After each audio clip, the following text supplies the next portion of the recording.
Hello friends, अगर आपने vision board बना लिया, अफर्मेशन बोल लिए, द सीक्रेट बुक पढ़ ली, लॉ ऑफ अट्रैक्शन पर बिलीव भी कर लिया, फिर भी आपकी लाइफ अभी तक नहीं बदली, तो आज का वीडियो अनकंफर्टेबल होने वाला है आपके लिए, क्योंकि मैनिफेस्टेशन आपका फेल नहीं हो रहा, आपका सिस्टम मिस अलाइन है।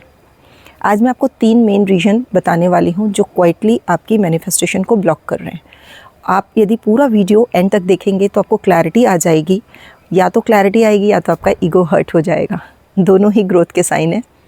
चलिए आते हैं। Reason number 1, self concept. Self concept मतलब क्या? सेल्फ स्टीम नहीं, सेल्फ कॉन्फिडेंस भी नहीं। सेल्फ कॉन्सेप्ट का मतलब है आप अपने बारे में इंटरनली क्या स्टोरी सुनते हैं या खुद को क्या स्टोरी सुनाते हैं।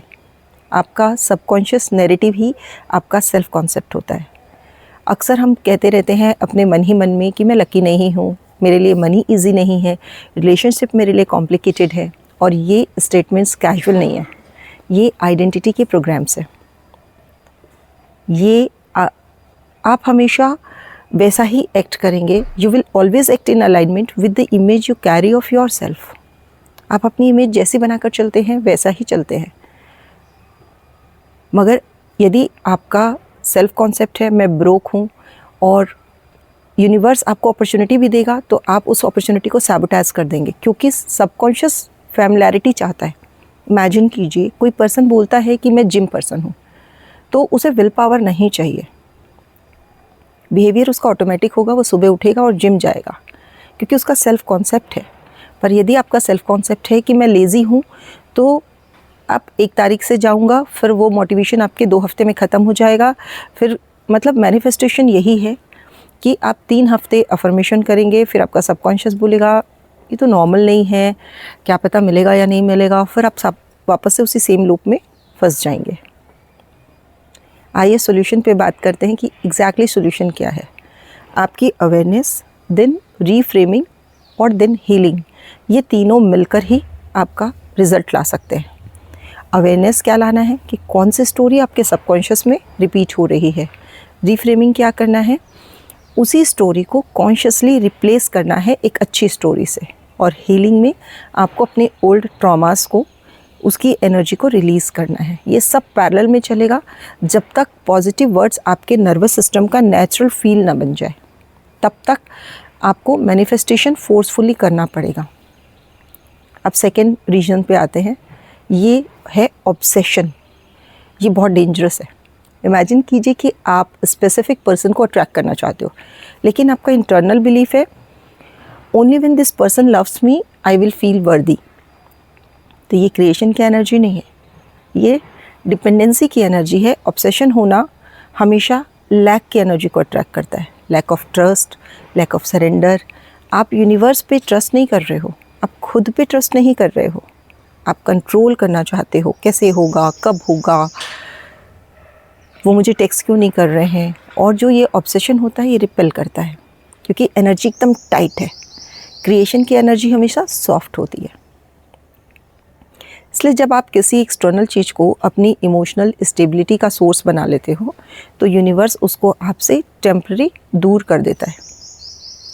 यानी कि यूनिवर्स आपकी परीक्षा लेता है। क्यों? ताकि आप सेल्फ सफिशिएंट बनो। और ये मैजिक अननोन में होता है, लेकिन ऑब्सेशन अननोन से डरता है। इसीलिए हमेशा कहा जाता है कि सरेंडर करना ज़रूरी है। सरेंडर गिविंग अप करना नहीं है, सरेंडर कंट्रोल छोड़ना है, और ये प्रैक्टिस से आता है। अब आते हैं तीसरा और सबसे मिसअंडरस्टूड रीज़न, वो है थिंकिंग, वो भी विदाउट फीलिंग। आपके माइंड में क्लियर इमेज है कि आपको एक कार चाहिए, या फिर $1 मिलियन चाहिए, या फिर आपको कोई सोलमेट चाहिए। अब क्वेश्चन ये है कि आप उसे चाहते क्यों हैं? क्योंकि कार आपको अबंडेंस फील कराएगी, मनी आपको फ्रीडम फील कराएगा। यदि आप पार्टनर मैनिफेस्ट करना चाहते हैं तो वो आपको लव फील कराएंगे। मतलब गोल जो है ये एक्सटर्नल नहीं है, गोल आपका इंटरनल इमोशन है, और यहीं गेम चेंज होता है। आप ऐसा सोचते हैं कि कार आपको अबंडेंस फील कराएगी, जबकि रियलिटी उल्टा है। आप पहले अबंडेंस फील करेंगे, तभी आपकी कार अलाइन होगी। स्ट्रॉन्गेस्ट वाइब्रेशन थॉट नहीं है, वो फीलिंग है। थॉट वीक सिग्नल है, इमोशन मैग्नेटिक फील्ड है। हकीकत ये है कि nobody and nothing in this world can make you feel anything other than what you already feel about yourself। अगर आपके अंदर स्कैर्सिटी है तो करोड़ों भी आपको इनसिक्योरिटी ही फील कराने वाले हैं, और आपके अंदर अबंडेंस है तो स्मॉल इनकम में भी ग्रैटिट्यूड होगा। और मैनिफेस्टेशन जो है ये फीलिंग ड्रिवन है। आप विजुअलाइजेशन करते समय यदि एक्साइटेड होते हैं, क्या होता है 5 मिनट के बाद जो फियर है वो आ जाता है। तो आपकी फ्रीक्वेंसी क्या हुई? फियर की। यूनिवर्स जो है ये आपकी मेजॉरिटी सिग्नल को पकड़ता है कि आप किस फ्रीक्वेंसी पर वाइब्रेट कर रहे हैं। अब इंटीग्रेट करते हैं ये तीनों रीजन्स को। थिंकिंग विदाउट फीलिंग, यदि आपका सेल्फ कॉन्सेप्ट लो है तो ऑब्सेशन आएगा, और ऑब्सेशन है तो फीलिंग अनस्टेबल होगी, और फीलिंग अनस्टेबल है तो मैनिफेस्टेशन इनकंसिस्टेंट हो जाएगा। सिंपल। एक क्वेश्चन पूछती हूँ कि क्या ये सब अकेले फिक्स करना आसान है?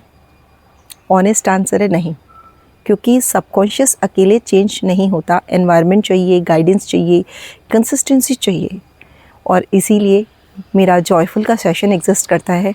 जॉयफुल सेशन सबकॉन्शियस माइंड की रीप्रोग्रामिंग का एक स्पेस है, जहाँ पर हम सेल्फ कॉन्सेप्ट को रीबिल्ड करते हैं, ऑब्सेसिव एनर्जी को डिज़ोल्व करते हैं, पास्ट ट्रॉमा को डिज़ोल्व करते हैं, इमोशंस को, उनके अलाइनमेंट को ट्रेनिंग करते हैं, फीलिंग एम्बॉडीमेंट की प्रैक्टिस करवाते हैं, ट्रस्ट सरेंडर नर्वस सिस्टम में इंस्टॉल कर देते हैं।